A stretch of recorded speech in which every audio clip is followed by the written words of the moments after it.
tired of Airbnb management companies ripping off investors.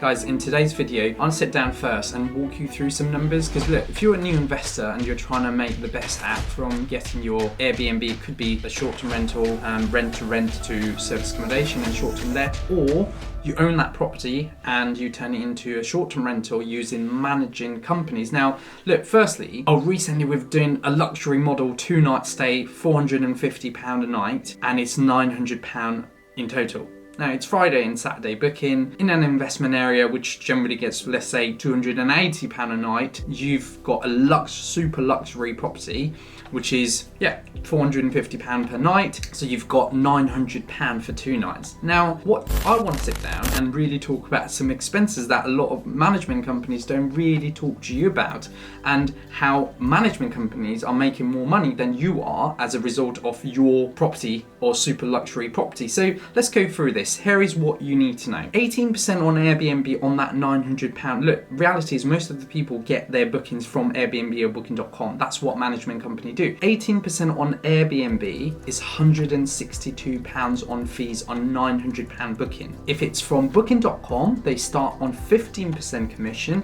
So 15% on £900 is roughly around £135 on fees. Now hold on a second. You've also got a management fee to pay because you're using a management company and you've got a hands-free business. If somebody's doing a super luxury, ultra luxury model, they normally charge 20% on management fee. So now all of a sudden, 20% on that £900 revenue is £180. So look, in simple, if the guest was booking you for £900 on Airbnb, you would actually pay £342 to Airbnb and your management company on that booking, as a result of that only leaving you £558 in revenue. That's not even profit. Okay, great, it's only 2 nights booking, but now you can see you're only making £558. It's not a lot. If you was booking from booking.com, you are paying £315 on booking.com and your management fee, leaving you only £585 in revenue. Let's go through this video. So in this video, look, I want to talk about how do management company want to make more money. Not every single one, but I want to make sure you're doing it right, and you're doing it. If you're hiring a management company, you want to make sure that you understand everything. And I don't think there's enough videos out there to genuinely talk about what needs to be done. And I want to talk about why I never wanted to start a management company, and be absolutely honest in this video about it. And if you're thinking about starting a management company, or you are a management company, you will start thinking about it. And look, the other thing I want to talk about is there's enough management company. I've worked with a few, right? Some of the largest UK management company who go from 0 to 100 units in 2-3 years, and it's easily achievable because it's a management model, but also it comes with a lot of frustration, a lot of missing opportunity, and a lot of time investors losing money. So guys, one thing I've been very fortunate about is been in the industry long enough. We've seen the basic, what I call the basic setup model, where people go into IKEA, set it up, and if it was 2018, you didn't have to do much because the supply was very little. People were just getting into short lets market and service accommodation, so you could go and set up a property for let's say a 2-bed apartment, for probably about £3,000, £3,500 if you want to make it look nice and pretty, but didn't have to invest a lot of money. After 2018, 2019 came in, there's a lot more people getting into industry. Obviously, a lot of people go into mentorship, training program, and that was the buzzword, right? Like HMO was previously.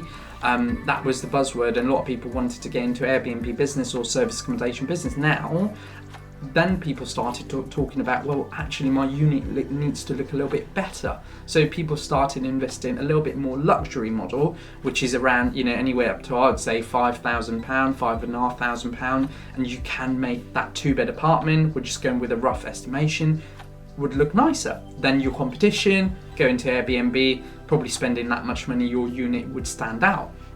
But lastly, recently, I've seen a lot of people talking about ultra luxury setup. Now, don't get me wrong, I'm all about that, and I'm going to share some news that later today. If you follow me on social, GrowYourBnb has partnered up with Alex for staging side of the business with GrowYourBnb. So we don't want people to spend a lot of money. We don't want people to go extra luxury. What we want people to do is understand how to create a unique product that's going to allow people to come and stay with you, but not spend arms and legs trying to invest a lot of money into that super luxury model. As a result of that, you can see what I said in an earlier part of the video, paying 18% on Airbnb and Booking.com. If you rely on them, 20% on your management fee, you are literally left with nothing. So this is where I really wanted to sit down and make you understand about how, why management companies are now going into that positioning of telling people, oh my God, you need to invest X amount of money, because look at us, we've done that in some of our properties and we are making X amount of revenue. But then you need to understand, is that property owned? Is it owned? Because then that way they don't have that rent to pay and the break-even number's a lot less, right? Are they just consistently getting that booking? Because one of the things I see again on social is, people put that £900 booking for 2 nights, or even £1,000 a night for 3 nights, whatever that is. But we have to see a consistency on what that is. But more importantly, I think one of the biggest thing I found out with luxury, super luxury model is, remember that 2 night stay customers, number one, has got extreme high expectation on that property. They've paid you £450 a night. That is something that they've got full expectation, full client. They will walk in there with some really, really think that everything's perfect. So we need to make sure we match that client need. Secondly, you think about, if you don't understand how to manage that unit, right? And that's the reason why management company pushes you to do that, is you need to make sure you have a good system and processes in place for this client. Problems can come in your service accommodation business. How do you deal about that? And one of the scary thing I see with a lot of people going, well, if you do a luxury model, you won't be able to manage, because a lot of time people who invest on super luxury model have got money to invest, but they don't have time. That's their time poor. So if you're looking to get a super luxury model and then go into 2-3 night stay, because the reality is you're not going to be able to charge £450 a night times by 30 nights. You're not going to get long-term booking that way. So all of a sudden your client stay is only going to be 2-3 night stay. As a result of that, you've got no time, so you've got to give it to management company. Secondly, housekeeping team management. If there's a tiny little bit of hair lying around in your property, your guest will come back to you and say it's not as expected. So all of a sudden the level of management goes up, and this is why I want to really sit down today and wanted to talk about what is right for you, what is the right investment for you. If you're going super luxury model and investing, from what I can tell you now, the 2-bed apartment investment that you're going to do with super luxury are sitting around £9,000 in setup.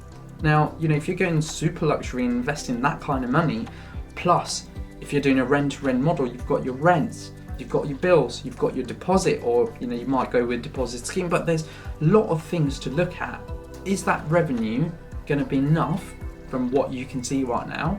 Is that going to make you enough working with a management company, or are you better off going back to, let me self-manage it, I'm going to make it look nicer, right? Work with different staging companies around the UK and find a product that's going to be unique in your market. You don't have to be super luxury model, but just more unique in the market. So if somebody goes on Airbnb, they should be able to look at your picture and go, oh my God, that looks amazing, I want to book. Oh yeah, they're probably charging 20% more than the market, but that you're keeping that, and as a result of that, you also have more flexibility around dropping your nightly rates down and thinking profit. Because if you think profit you're more likely to get longer term bookings. So guys, look, this is fully my experience working with probably 10-15 management companies in the UK, Dubai, Australia, and to see how they operate, how they think, or what they have conversations with in terms of their investors, their client coming on board. You know, I've seen every single model, the basic model on a management clients, and we've gone and got them bookings and what kind of guests they get. We've looked at clients got unique property, a little bit more invested. We know that they've got a certain type of guest behavior, certain type of people want to book them, and there's certain way they book you long term, be direct or through OTA. And lastly, I've seen people doing super luxury model, and I've worked with them too. You know, I've worked with them on both. You know, I've worked with someone who had a 5-bed detached house with, you know, acres and acres of land, had hot tub and everything, and he was managing himself. We still managed to get them some. He used to always do smaller night booking. We still managed to get them 7 nights booking, but making him think about profit rather than the nightly rate. So guys, look, this video was all about educating you about Airbnb management company really thinking about different investment strategies for their business, as a result of that trying to make more money for their business, right? Which is fine, but you need to understand where you fit, what investment is perfect for you, and how you're going to make that money back. That is my suggestion in this video. I hope you enjoyed. If you've got any questions regarding management company, how to pick them, comment down below, and I hope in the next video I'll cover that. Thank you so much for watching another Grow Your BnB video. Please make sure you hit that like, subscribe and share, and I'll be back with another video soon.